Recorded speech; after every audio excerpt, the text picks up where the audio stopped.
Mr. DeSimone choosing not to take the position had nothing to do with contract negotiation, had nothing to do with the length of the contract, it didn't have anything to do with the money.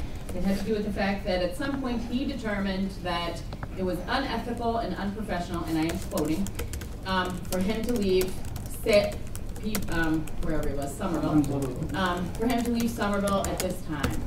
It doesn't make sense, because one would think he's been through the process, but people go through the process all the time and back out for many, many reasons. So I don't know what discussion was had with people in Somerville. I can only venture a guess, but I can share with you what he shared with me.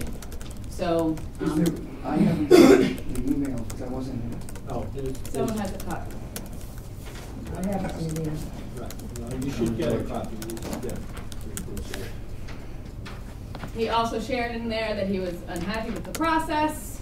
He thought it took too long, that it was disruptive to his personal and professional life, and unfortunately, he might not like the process, but this is the process. It is an open and public process, and that's what it is.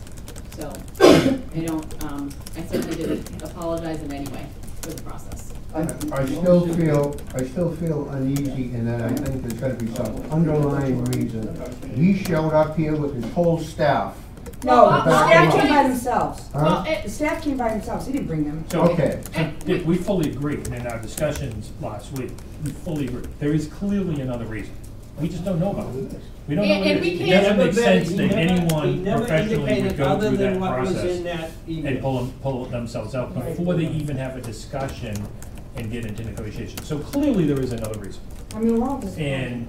And he did it via an email. So clearly he made a decision and just has pulled himself away.